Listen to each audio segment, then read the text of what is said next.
Welcome to the Charleston CFO Council. This organization was co-founded in 2015 by Robert Bendetti and Mark Carmichael in order to provide a networking and educational forum for senior financial executives to share best practices, to discuss current financial issues, and to learn about current topics related to the performance of their job. Honestly, before I begin, I just want to thank everyone for the opportunity to spend this hour with you this morning. I know everyone's got a lot going on, and it's a weird time. And cybersecurity certainly has been playing a role in a lot of the aspects of what we are dealing with today. And these folks who are the bad actors are opportunists, and the scenarios that we're facing today have given them some significant opportunities to take advantage of the populace at large. And I think my hope today is that I take this relatively dry topic and make it at least somewhat interesting for you, and give you an idea of what it takes to actually be protected in this day and age. And so, that being said, so I made the mistake of allowing Andy to speak into this presentation, but I figured I made the choice. I was going to roll with it. So this slide here is mostly Andy. And as you know, Andy's a bit of a jokester. So what you're seeing here on the left is two oil paintings of me, which I know sounds really weird. Sounds weird even saying it, but a few years ago, I had an oil painting done of myself as a joke for my family. It was one of those oil paintings of, an old general with my face on it. You've seen it before. And I revealed it at a family party, and it was a huge hit. And I was able to hang it in my office. My wife allowed that. And so it got so many laughs that I decided I was going to do a few more. And I've got about 10 of them now, and some of them feature my family, different family members. Excuse me. These two are just funny ones. I have tested my boundaries with my wife. The large one that looks like Captain Morgan is actually about 5 foot tall and 4 feet wide, and sits in my foyer right now. And my wife has been allowing it. So I'm going to keep pushing that boundary until she says enough is enough. So an interesting scenario there. And so I am with Integrated Technology Services. We've been around since 2003. I have been in this industry going on 30 years now. Loved computers back in the day, still love them now, still love the challenge. And I think that's what you're going to see here is an interesting insight into the mind of a hacker. We're in IT, we're all hackers. It's just, do we use our power for good or for evil? So it's been exciting for me to love my work and to bring something to the community, the business community, that I believe really, really does impact them in a positive way, and allows them to focus on whatever it is that they're doing, whatever they're passionate in, with having to worry less about cybersecurity and who's acting on them. So we'll move away from this slide. So current events. I couldn't not talk about this today because it's just so poignant. The UHS ransomware attack that shut down the hospitals. There's a lot that we could discuss there. I think I would be doing you a disservice if we spent too much time on it right now. But I would like to say the interesting thing about this attack is that it appears to be a ransomware attack. And as most of you probably know, the way that ransomware works is it will come in and it will encrypt the data or hold the data at ransom, which incidentally is kind of funny because encrypting data is one of the main technologies that we deploy to protect ourselves from data loss. Here, the bad actor is taking that data, encrypting it, and keeping it from its owner, and then forcing them to do something in return, to get that data back. A couple of interesting tidbits, that I uncovered while doing this research was that 1 in 3 healthcare organizations have experienced a ransomware attack. And that is congruent with our findings as well. We service a great deal of healthcare verticals here in the Low Country. And that is true. And it's tough on the healthcare industry for the 3 reasons listed here. They've got shortage of resources. And because of the shortage of resources, they're forced to remain working with legacy systems. And they're under a significant amount of pressure right now. This COVID-19 scenario is tough. And so when you're looking for a solution that is going to protect you, or you're designing a solution that's going to protect people, you've got to think about, because these 3 scenarios that the healthcare industry is faced with is not exclusive to them.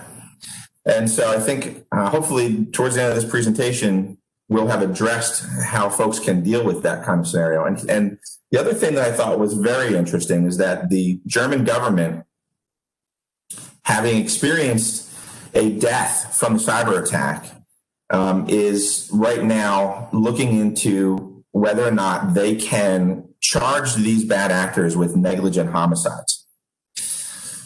So you think, cyber attack, who really gets hurt, right? There's some money that gets taken. Maybe there's some insurance claims, who knows? Well, here, in fact, people are dying. You shut down a hospital's ability to service a patient, and they have to move that patient under duress. And this is the 5th death that I know of that is linked directly to a cyber crime. And so it's serious. People are losing their lives. So let's talk about hackers. You may or may not know that hackers fall into 3 categories largely. You've got the black hat hackers. These folks are malicious. They've got bad intent. So they write the malware. They steal the data. They're in it for financial gain, and sometimes just because they want to see the world burn. It's interesting, though, in the next slide, we'll see there's a vein of truth that runs through these hackers, no matter in which category they fall, which helps us to understand how to defend ourselves against them. But the gray hat hackers, now, these folks, they tread the line. They may go around and they're doing hacking because they want to see if they can, and if they stumble upon something, they will likely bring it to the owner's attention for a small fee. And sometimes if the owner ignores them or doesn't act on it, they'll actually post it somewhere. But they typically don't act on it themselves. This is still illegal, though, because they're hacking into someone's data without the consent of the owner. And then you have your white hat hackers. So these folks are just as motivated as the black and gray hat hackers, but they use their power for good. They're interested in finding exploits and shoring them up. These folks are responsible for helping with the generation of patches, right? Which is a very, very important aspect of keeping yourself protected. When a vulnerability is identified, by, say, Microsoft or name your software vendor, they will put out a patch that says it fixes this vulnerability. These folks here are the ones who are doing that. They're generally employed by legitimate businesses, and they're doing the same kind of hacking that the black hat and gray hat hackers are doing. So hopefully that wasn't too boring for you. You didn't already know that. A couple questions, Michael. Can I hit you with? Yes, absolutely. Question number one was associated with the ransomware slide. It was around what part does backup play in a defense of just day-to-day life, but ransomware? That is an excellent question, because aside from education of the folks who are using the platform, backup is the most important protection that we have against ransomware, and particularly a version controlled backup. So a good backup to protect against ransomware will have multiple versions of the data through a certain point of time, usually maybe 30 days, 60 days, 90 days, and then going back at that point in time backups quarterly, yearly. If a hacker hits you with ransomware, and what they're doing is they're likely going to get access to the live data set. They're going to encrypt that data, keep it from you, try and extort you. If you can simply say, I'm going to go ahead and restore to yesterday's data at 5 p.m., you've completely eliminated their power, and the scenario is taken care of. So a good backup solution should have version control. The other thing that a good backup solution should be is separated from the main data set, so that they can't get in and actually corrupt the backup sets as well. That's a very good question. And ransomware is, in my opinion, right now, the threat to be concerned with, because it's so prevalent. What about what's best practice around documentation of an incident response plan? And what is an incident response plan for folks that don't know if something bad happens? Yeah, sure. So, okay. You're getting into the compliance realm a little bit when we talk about incident response plans. I can tell you that having dealt with and lived in the compliance world for many years, the reason that you have an incident response plan is twofold. The first is so that you know what to do when something bad happens, and everyone's activities are clear. But also, it shows it's a liability deferment scenario. So it shows that you have thought about what happens if we are breached. We have a way to arrest the breach early and mitigate the damage. And when an auditor comes in and they take a look at whether or not you are compliant and protected and you have all this documentation in place, what they're looking for is a way to defer the costs of a breach to the customer. So it is incredibly important that you understand which compliance regulation you fall under and you adhere to that, even in what may appear to be the most mundane piece of the puzzle, which is your documentation and your internal policies and procedures. And that is true of HIPAA, PCI, and then when you get into the Department of Defense space, which is where we shoot for in our regulatory compliance scenarios, because everything falls under that, or anything under that is going to be protected. You got your NIST, your DFARS, and your ITAR scenarios. This is very, very, very important for you to consider. Michael, we got a question around often the hackers will wait a while before triggering the ransomware. Right. so that you don't end up with a clean backup. You mentioned some tiered dates with backing up. Speak to the best practices of that, of how do the timing of ransomware work and how you can thwart that with the timing of your backup. Yeah, sure. Yeah, what you're referring to there is called the payload.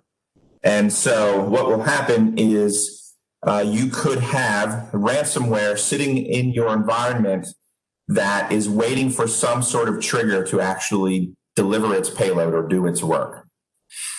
And it's very difficult to say exactly, what that timing should look like. However, the backup scenario that we like to deploy is a twice daily version controlled backup with 15-minute incremental backups of your most important data, which is usually held in a database of some sort, maybe SQL or Oracle, which is disconnected from the network and is, without using too many terms that might be difficult for you folks, tokenized in the sense that it's not accessible via traditional manner of accessing the network.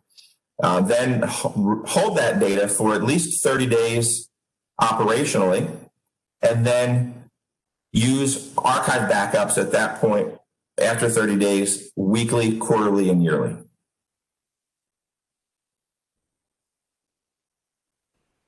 Awesome. Took me a second to unmute myself. That was embarrassing. And just last is more of a comment. I got a bunch of notes in the chat box about some major cyber attacks, and it seems like it's a never-ending list. But I just noticed, I seem to be a customer of every single one of these, and I think the hackers have more information on me than me. And between MyFitnessPal and Office of Personnel Management with the feds and the state of South Carolina breaches, it's amazing. It's never ending. But I'm going to hold the rest of the questions until the next break, Michael. Thank you. Thank you, Robert. That's a pretty big statement to say that the hackers can gather more information than you can. You're pretty good sleuth over there. So, yeah, it's tough. So if you're going to stop a hacker, you have to understand a hacker. And I found this was very interesting. So I'm sharing it with you. I thought it was interesting anyway. These words that you're seeing on the screen are not just a group of words that are put together randomly. During interviews of many, many hackers, these are the words that come up the most in all of their interviews. And you can see, you see a pattern here with these people. It's not always all about monetary gain. It's about the challenge. And sometimes they start with a challenge and then they say, oh, wow, I can actually benefit from this too. And sometimes they start out, with just bad motivation. So I thought these words were interesting. And these interviews were taken by a company called HackerOne.com, and it really does show some insight into how hackers see themselves. So here you can see, hacker is a problem solver, somebody who's interested in breaking things apart and figuring out how to put them back together. Intellectual challenge, finding something that others won't be able to find. Think about problems in creative ways outside of how something is supposed to be used, right? So using something that is designed to be used one way in a nefarious way. Curious about how things are built, solving puzzles, and then again, taking something that was designed for one use and using it in another way. These are the kinds of folks who would enjoy going to, one of those, what are they called? One of those rooms where you have to get out. You know what I'm talking about. Escape room. That was escape room. Thank you. Yeah, I just completely lost that. So what do you do when you have a group of people who are intelligent and inquisitive and love puzzles, the best thing that you can do is make yourself disinteresting to them and, become as invisible as you can to them. And we're going to talk about that in a few minutes here. So we've put together some data. This is kind of dry, so we're going to go through it quickly, and I'm not going to spend a whole lot of time here because you're going to get this presentation. You can look it up for yourself. But we looked at Verizon's 2020 data breach investigation report, and their team analyzed of 32,000 security incidents and identified that almost 4,000 were confirmed breaches. Now, I want to make this clear that this is not a 100% accurate depiction of the real landscape here. It is a cross section done by Verizon, and there's some implications here that can be, I think, applied more largely to the world at large, but it's certainly not the end all be all. So what you're going to see is reasonably disturbing, but it could be worse. Also, one other thing to mention here, even though it's a 2020 date, these numbers are largely based off of 2019 figures. So the 2020 landscape is different.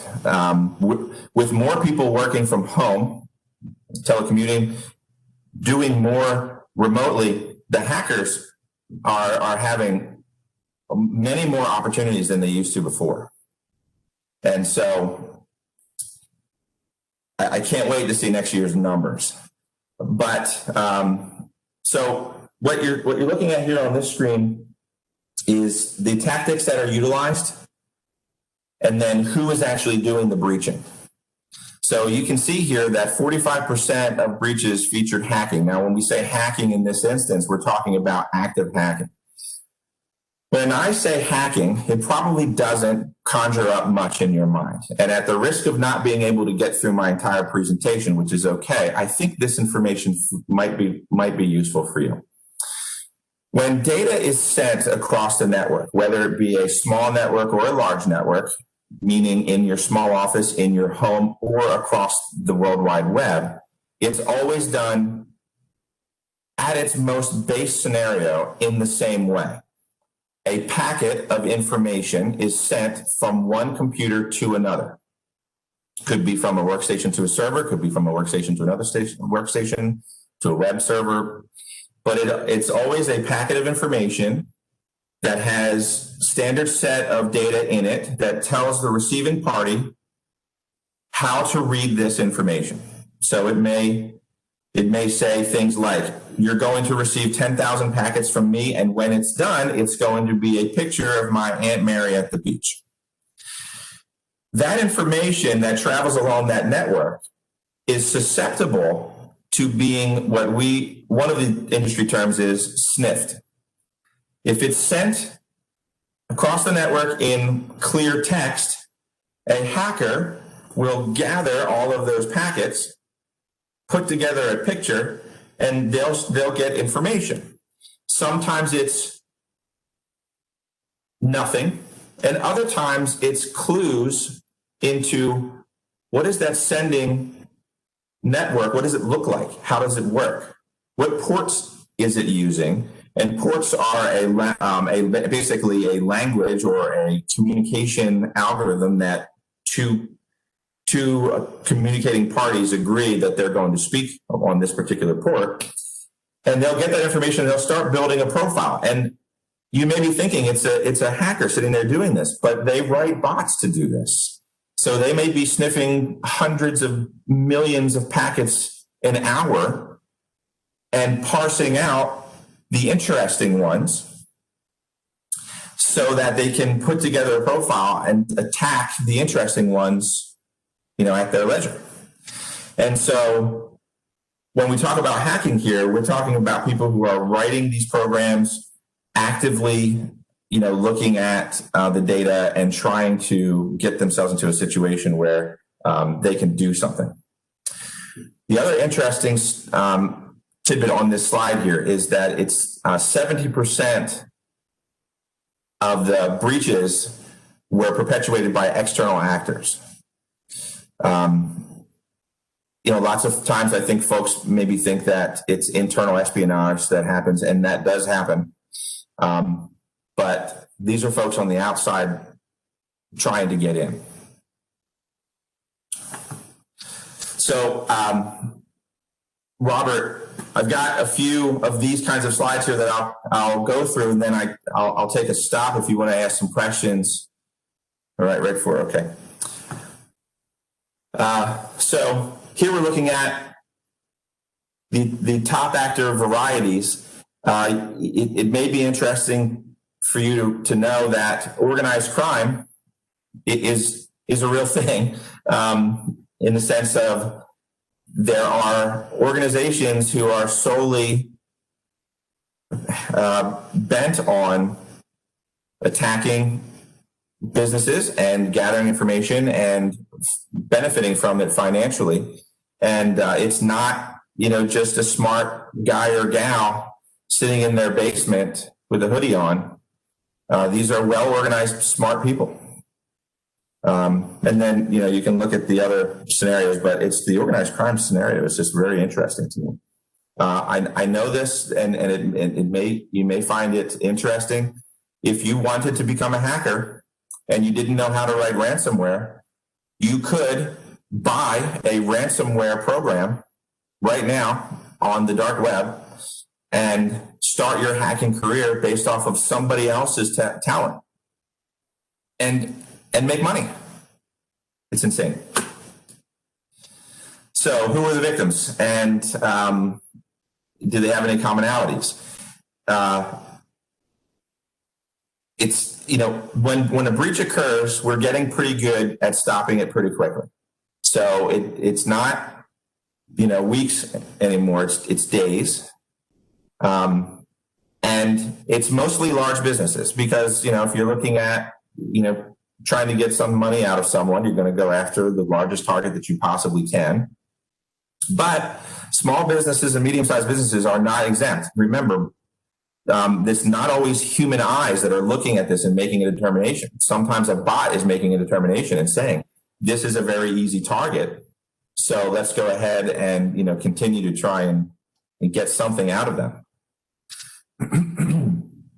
86% of breaches are financially motivated, and web applications are involved in 43% of them. I can tell by the time I'm going to have to skip some of these slides, but I do want to take a moment on this because I'm going to tell you a story that I think kind of is poignant.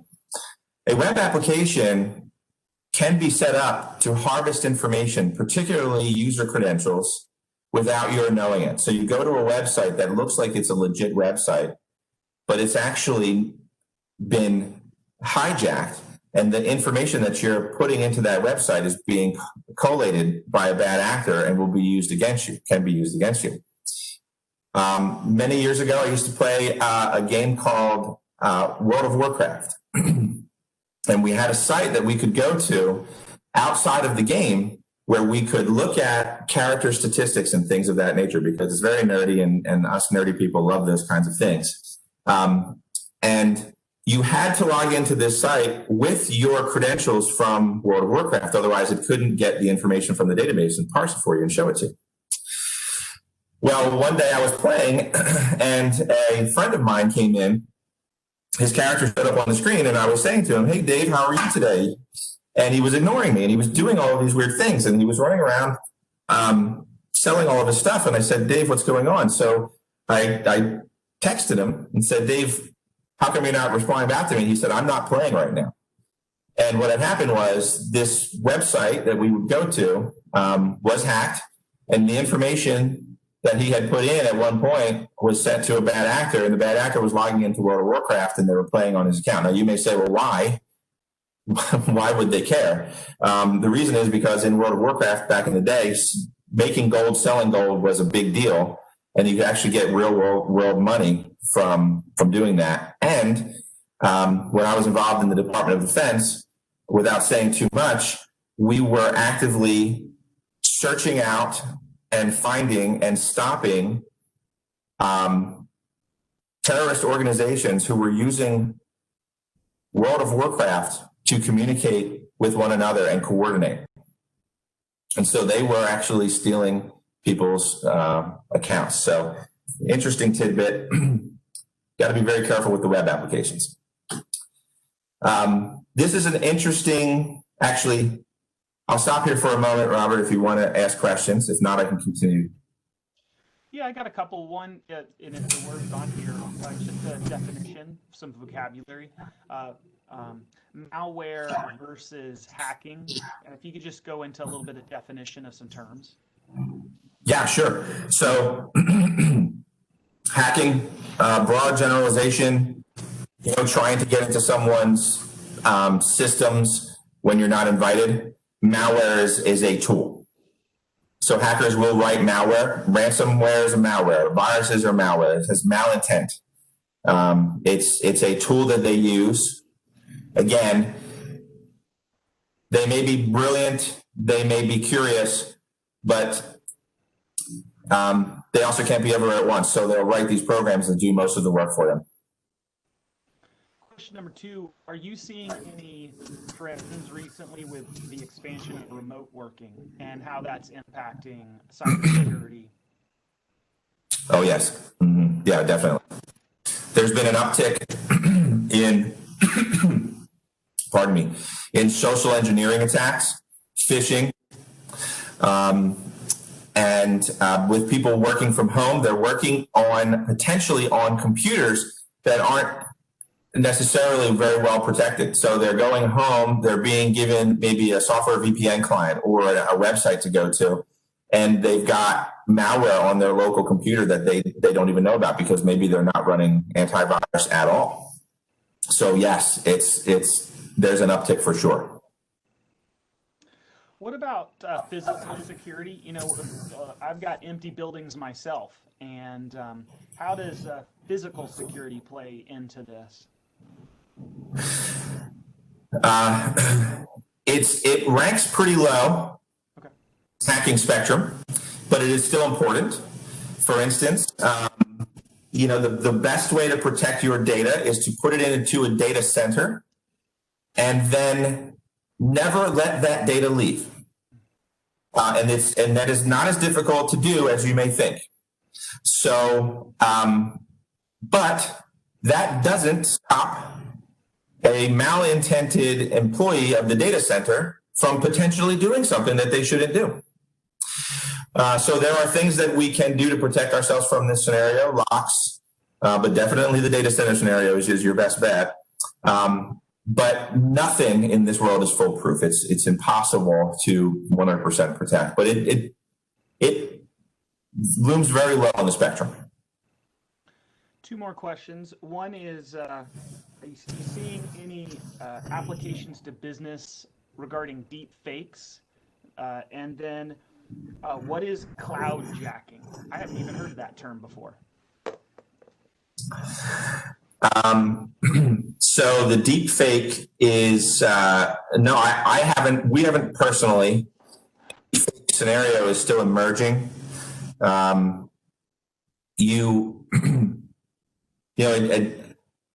I don't want to get too far into it because we're going to run out of time. But a version of deep faking is sending an email that says something like, "Hey Andy, I need you to go buy me, a couple of $500 Amazon gift cards because I have a presentation that I want to go." Right? It's not a deep fake per se, but it is a phishing attempt. I haven't seen a lot of deep fakes software being used. But then again, we don't play in the Fortune 500 space too much, and that's probably where that would happen. Cloud jacking is because more and more businesses are moving to the cloud, and cloud is an interesting topic, an interesting word, because not all applications are cloud applications. You can have private network that resides in a data center, but the cloud technology, specifically cloud technology, the bad actors are actually focusing on how to intercept that data and infiltrate. And so the way that you do cloud properly is you put the data in the data center, you never let the data leave, you simply send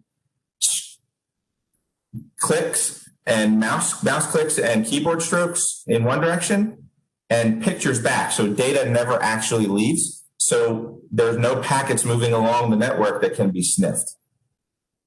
So fascinating. Well, I'm going to hold the rest of the questions to the end, Michael. We're about 7 minutes. If you could try to get to a stopping point around 8:55, and then I'll hit you up with any closing thoughts and some final questions. Thank you. Perfect, will do. So as you can see, there's a lot of information in this presentation. I've been moving through these slides as we've been answering questions. We go specifically into some of the industries that are impacted, and this might be an interesting read for you.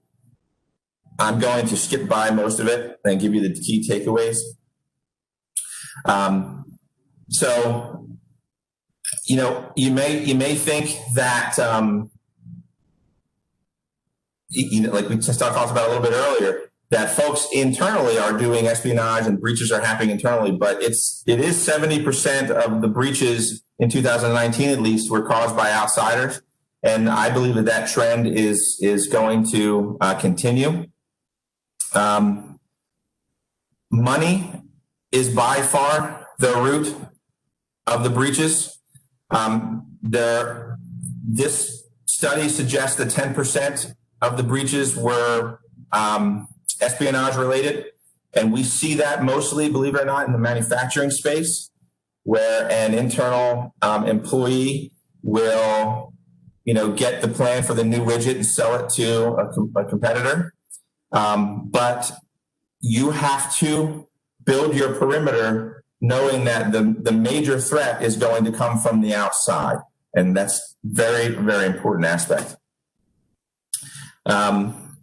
And times they aren't a-changing. So the credential theft that we talked about in my story with World of Warcraft, the social attacks here with the phishing, the potential deepfake scenarios that may be coming, and the other interesting thing is errors. They're the three major causes of breaches.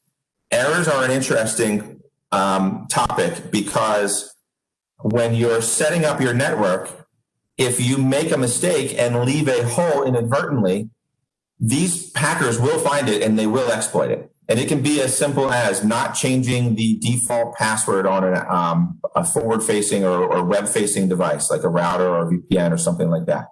But it can also be much more challenging than that, because with the government and with regulatory compliance sort of now encroaching as a natural sort of defense against what's happening here, the bar is getting raised higher and higher, and it changes.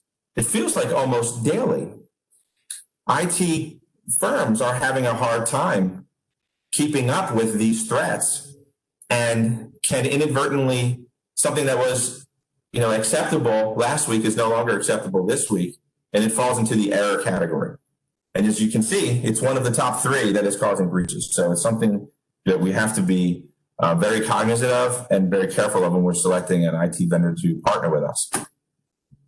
So as we talked before, the absolute best way to keep a hacker away from you is to become invisible. You want to be disinteresting. You want to be boring. You don't want them to see that you've got anything on the going on that they want to spend their time trying to get into. And one of the ways that you can do that is take your entire infrastructure, and this is from the workstation all the way back to the servers, and move it into a data center. And that would mean a platform that watched every single aspect of the network, from the computer that you use, the hardware and infrastructure that is used to communicate back and forth. So your routers, your switches, your VPN devices, your wireless access points. The actual transmission data that you're using, so for instance, your ISP, your fiber line, your broadband line, that should be heavily instrumentized and watched at all times. And then back to the server farm in the data center.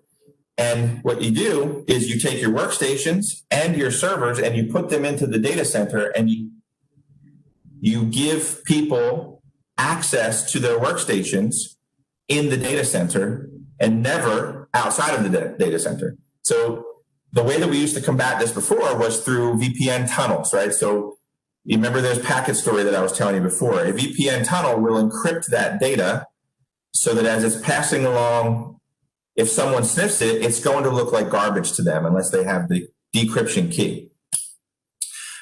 So in this scenario, you never actually send data. The data always resides in the data center. It's backed up, it's protected, it's encrypted.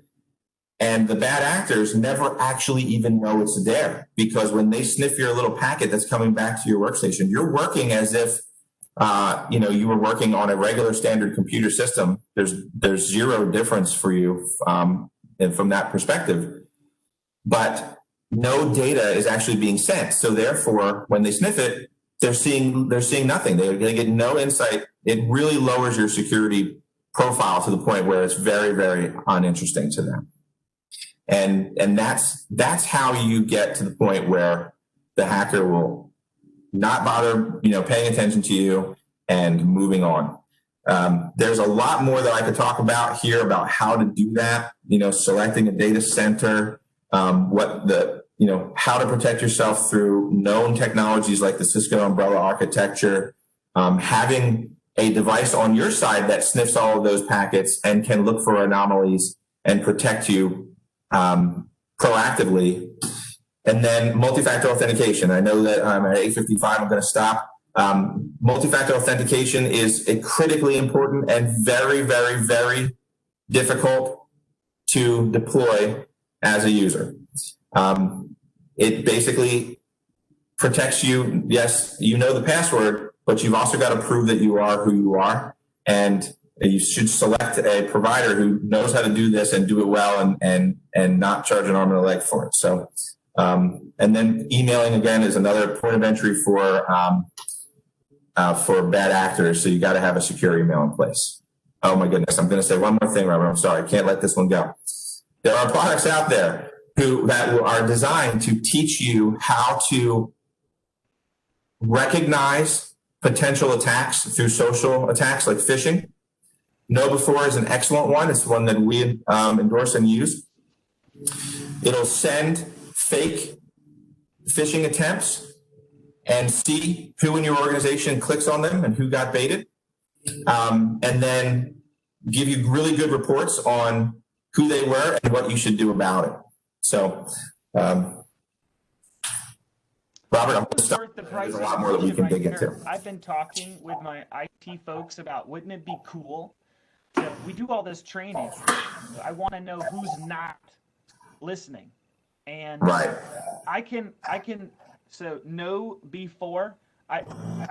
We could like try to trick people into click something and then have like a wall of shame for people who do it. Very powerful. Yes, that's right. Oh my gosh, that's awesome.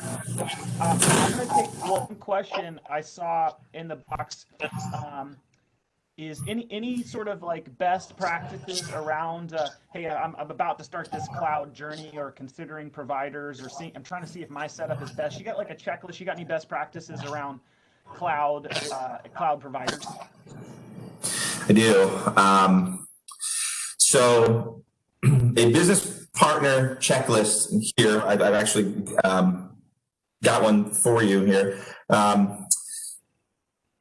You've got those barriers, right? So if you don't have the resources to do it properly, you're not going to do it. You're going to cut corners. And if you cut one corner, you may as well cut them all, because the hacker is going to find it and they're going to exploit it. So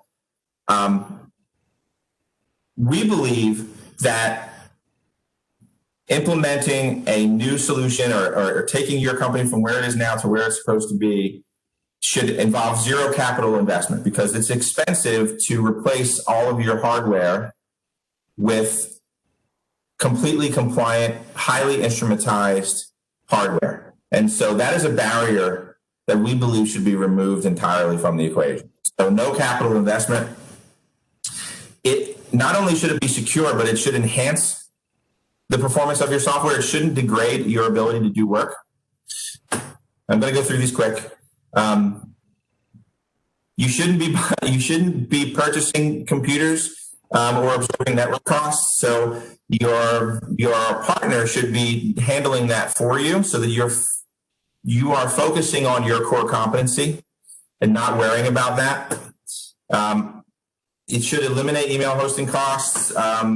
Your ISP should be heavily instrumented, and if possible, the vendor, your partner, should be paying for it, because that is what gives them the most control over that scenario. So they can proactively look and say, there's a problem on this line. We can call and get that resolved for you before you even recognize it. Here's a big thing. Your vendor should give you an unlimited server farm with unlimited space. Should not be nickel and dime for space. That speaks to the backup scenario. If you're having to pay for how much space you're using to get these version controlled backups, you're going to be less inclined to actually do them. And it's very likely that you're going to put yourself in a scenario where you're going to cut another corner and be at risk. Your vendor should have a 24/7, 365 support, US based. And that's more important for some folks than others for regulatory compliance. But there's a lot to be said for that. It should scale. This is important. It should scale both up and down on a monthly basis, because your business moves and scales up and down. So if you need to bring 10 people in for a 6-month period, you should be able on a monthly basis to move up. And then when that is finished, if those folks are moving on to something else, you should be able to scale that down within the same month. And it should have complete disaster recovery and business continuity, of course. And it should be compliant with all regulations. And it should give you a guaranteed 5.9 uptime. And here's the kicker. It should cost less than what you're doing right now, because doing business this way costs less than doing it the legacy way of putting those systems together and trying to get them to work the way that they're not really designed to work. So that's my checklist for you. Well done, Michael. Coming in right at time, right at 9 o'clock. Oh my goodness, that was awesome. And ending with a checklist. I love checklists. This is great. I got some takeaways here, some action items around education, backups, how to make yourself a hard target and invisible. I'm going to have some conversations with my IT team. I think this has been great, and thank you for equipping me with this. And one thing to share is that we don't have to do this alone, folks. If Julie and John in your IT department are good people, they've been there 30 years, but you're not really sure, or your third-party provider, you're not really sure they're doing all this for you. We get auditors. We hire CPAs to double-check us in accounting and make sure that things are exactly as they should be, and we get an assessment and a gap report. You can do that with IT, if your provider is not providing this kind of education, knowledge, and kind of service that integrated technology service can do, then I would give Andy and Michael a call. Andy is good people, and he is one of my favorites, and at the Charleston CFO Council. But integrated technology services, they're everywhere, folks. Wherever you are, they are. So thank you very much, Michael and Andy. I really appreciate this. And folks, everybody have a great day, and thank you for participating. Thank you. Thanks, Robert. Thanks, everybody.